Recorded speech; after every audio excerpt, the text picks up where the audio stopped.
আমরা আজ কত রোজা পালন করলাম? আজ তো 28টা রোজা শেষ হয়েছে। কেন মা?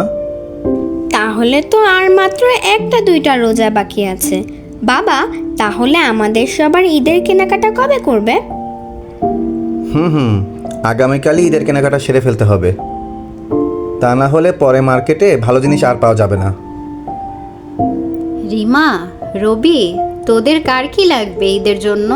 আমার নতুন জিনিস লাগবে, আমার নতুন জুতো লাগবে। ঈদের জন্য আমার জন্য একটা হেলিকপ্টার গাড়ি কিনে দিতে হবে। ওকে বাবা।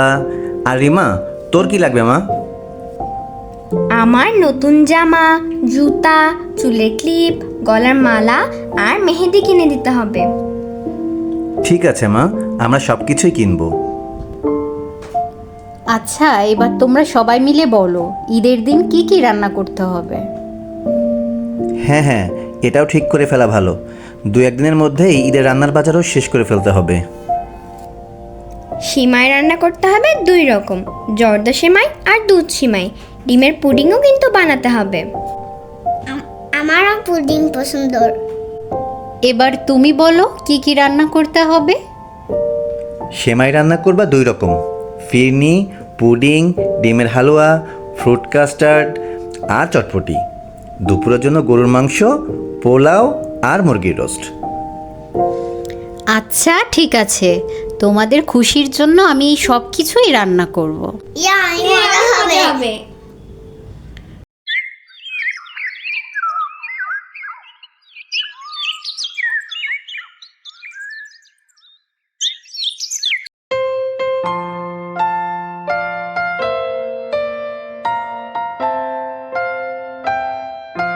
রবি, রিমা, তোরা সবাই ঘুম থেকে উঠে পড়। আজ আমরা সকাল সকাল ঈদের কেনাকাটা করতে যাব। ঠিক আছে মা।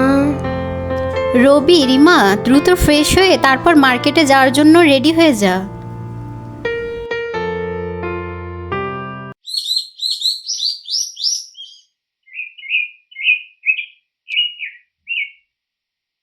বাবা, আমাকে একটু সাহায্য করবেন? আমার পরিবারের জন্য ঈদে কিছু কেনাকাটার সামর্থ্য নেই বাবা। ঠিক আছে চাচা, আপনি একটু দাঁড়ান। এবারে আমাদের পরিবারের 4 জন সদস্যের জন্য 150 টাকা হারে মোট 600 টাকা ফিতরা পরিশোধ করতে পারি। না না, আর একটু বাড়ানো উচিত। তুমি 200 টাকা করে মোট 800 টাকা চাচাকে দিয়ে দাও। আচ্ছা ঠিক আছে চাচা, এখানে 800 টাকা আছে। এই টাকা দিয়ে আপনি আপনার পরিবারের জন্য ঈদে কিছু কেনাকাটা করবেন। আল্লাহ আপনার মঙ্গল করুন। আপনার মতো সবাই যদি গরিবদের এরকম সাহায্য করত, তাহলে সবার ঈদ খুশি আর আনন্দে ভইরা উঠত। বাবা, তুমি এই বৃদ্ধ দাদুটিকে এত টাকা কেন দিলে? মা, আমাদের তো আল্লাহ সামর্থ্য দিয়েছেন ঈদে অনেক কিছু কেনাকাটা করার জন্য, কিন্তু ওরা তো অনেক গরিব। ওদের ঈদে কেনাকাটা করার কোনো সামর্থ্য নেই। আর এই জন্য আমাদের ধর্মীয়ভাবে নির্দেশ করা হয়েছে বাজার মূল্য অনুযায়ী একটি নির্ধারিত পরিমাণ টাকা পরিবারের প্রত্যেক সদস্যকেই ঈদুল ফিতরের নামাজের পূর্বেই কোনো অভাবগ্রস্ত ব্যক্তিকে দিতে হবে। এতে করে সমাজের ধনী ও গরিব সবাই একসাথে ঈদের আনন্দ উপভোগ করতে পারবে। আমি বুঝতে পেরেছি বাবা। আমিও বড় হয়ে সবাইকে এভাবে সাহায্য করতে চাই ইনশাল্লাহ। চলো এবার আমরা মার্কেটে যাই। হ্যাঁ চলো চলো। হ্যাঁ চলো চলো।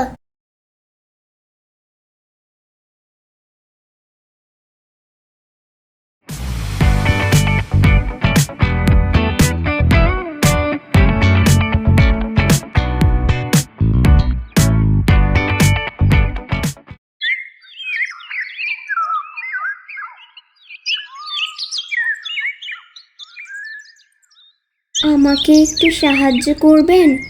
আমার কোনো নতুন জামা নেই।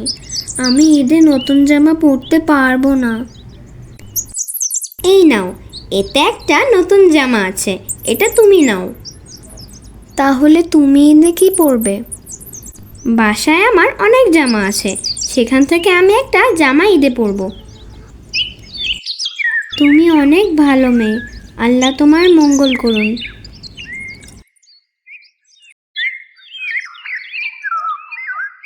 আমি দোয়া করি তুই জীবনে অনেক বড় হবি মা। তোর গরিবের প্রতি এই ভালোবাসা দেখে আমি সত্যিই মুগ্ধ হয়েছি। আমি তোকে আজই আবার একটু নতুন জামা কিনে দেবো। তোমাকে অনেক ধন্যবাদ বাবা।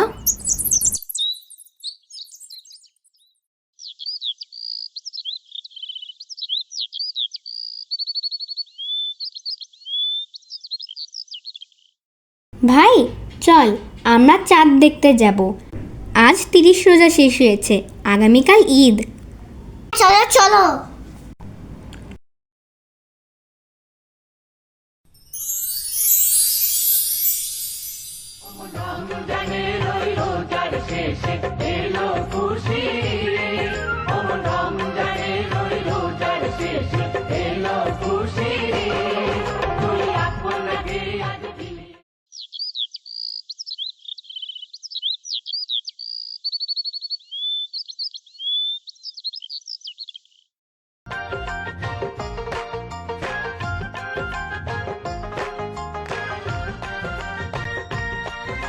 রবি চল ঈদের নামাজ পড়ে আসি।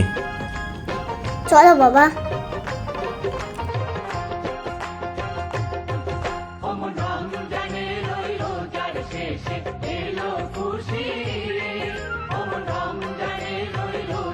আজ তুমি আমাদের বাড়িতে বেড়াতে এসো, নামাজের পরে চলে এসো। আচ্ছা ঠিক আছে কাকু।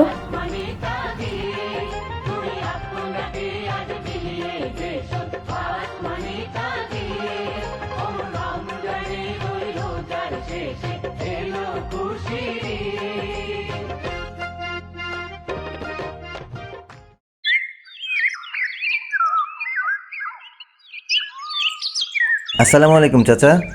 চাচা আমার সাথে আমাদের বাড়িতে চলুন, আমরা সবাই মিলে একসাথে দুপুরে খাবার খাবো আর সবাই মিলে আনন্দ করব।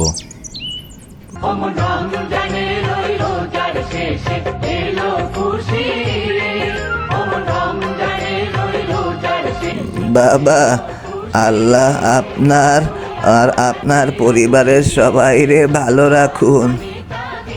আপনারা অনেক ভালো মানুষ। আমাদের জন্য দোয়া করবেন চাচা। এখন তাইলে আমি আসি। আচ্ছা ঠিক আছে চাচা, আল্লাহ হাফেজ। তোমরা এখন আমাকে বিদায় দাও। আমি এবার ঈদে অনেক আনন্দ পেয়েছি। ঈদের আনন্দ তোমার আমার সবার জন্য, আমাদেরও অনেক ভালো লেগেছে। বাবা চলো আমরা আমাদের বাসার খাবার থেকে কিছু খাবার নিয়ে গরিব শিশুদের দিই, এতে আমাদের ঈদের আনন্দ আরও বেড়ে যাবে। হ্যাঁ মা, তাই চল।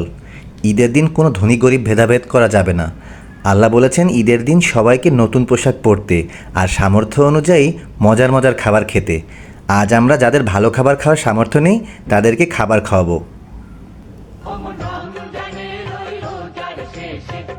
বাবা এখন চলো আমরা বাসায় ফিরে সবাই মিলে একসাথে মুভি দেখব। ঠিক আছে চল। আজকে সারাদিন ছিল আমার জীবনের সবথেকে খুশির ঈদ। আমার খুশি।